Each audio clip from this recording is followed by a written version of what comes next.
سلام، امیدوارم شما بیننده گرامی صحتمند و سلامت باشید. 19مین دوره بازی‌های آسیایی در شهر هانگزوی چین خاتمه یافت و کاروان ورزشی افغانستان 5 مدال از این دوره حاصل نمودند.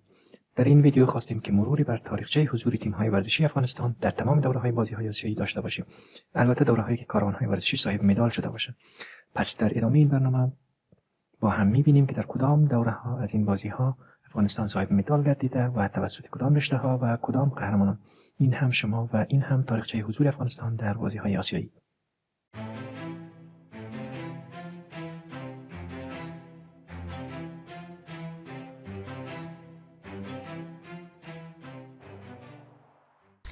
تاریخ افغانستان در بازی‌های آسیایی.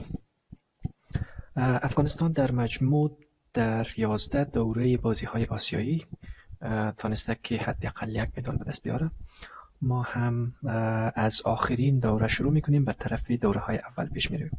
آخرین دوره که بازی های سال 2022 چین که یک سال به تأخیر به خاطر کرونا و اتفاق افتاد، در این دوره افغانستان 1 مدال نقره و 4 مدال برنز در مجموع 5 مدال به دست آورد که این مدال ها مدال نقره برای افغانستان توسط تیم امید کرکت افغانستان و مدال های برنز توسط محسن رضایی در تکواندو، محمد خالد هوتک و نصرالله حبی از وشو و سلطان حسین بایقرا از رشته کورش برای افغانستان کسب نمودند.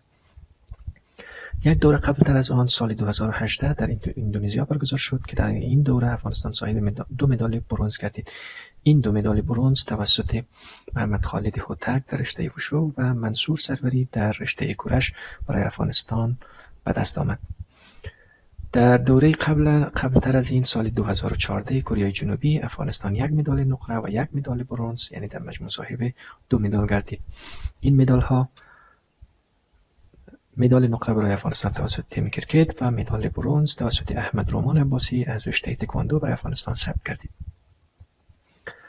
دوره سال 2010 که در چین برگزار شد، در این دوره افغانستان صاحب 2 مدال نقره و 1 مدال برنز گردید که این یکی از خوبترین دوره ها برای افغانستان بوده است. در مجموع 3 مدال در این دوره افغانستان کسب کردند که مدال های نقره را نثار احمدی بهاوی از رشته تکواندو و تیم کرکت افغانستان کسب کردند و 1 تا برنز هم جواد لکزایی از رشته تکواندو برای افغانستان ثبت نمودند. دوره بعدی دوره قبلتر از آن سال 2006 است که در قطر برگزار شد. افغانستان در این دوره صاحب 1 مدال برنز گردید که این مدال برنز توسط نثار احمد بهاوی از رشته تکواندو برای افغانستان ثبت شد.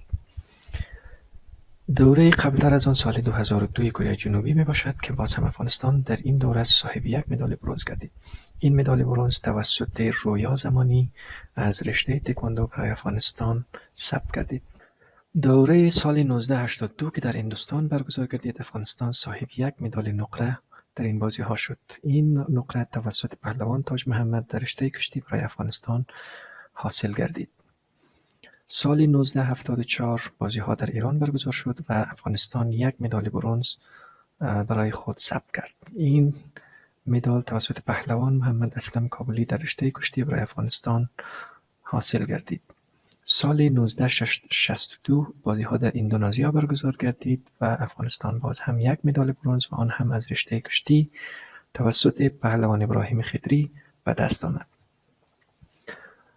سال 1954 که دومین دور از بازی های آسیایی بود در فیلیپین برگزار گردید و افغانستان اولین مدال خود که مدال نقره بود را از این بازی ها کسب نمود. این مدال توسط پهلوان بریالای ناصری کشتیگیر افغانستان برای افغانستان ثبت گردید. خب حالا هم می‌بینیم که کدام رشته‌های ورزشی بیشترین مدال را برای افغانستان آورده‌اند. رشته‌های مدال آور افغانستان در رتبه اول تکواندو است که در مجموع 6 مدال برای افغانستان آورده. رتبه دوم کشتی است که 4 مدال و رتبه سوم کرکت 3 مدال، رتبه چهارم وشو 3 مدال، رتبه پنجم کورش است که 2 مدال.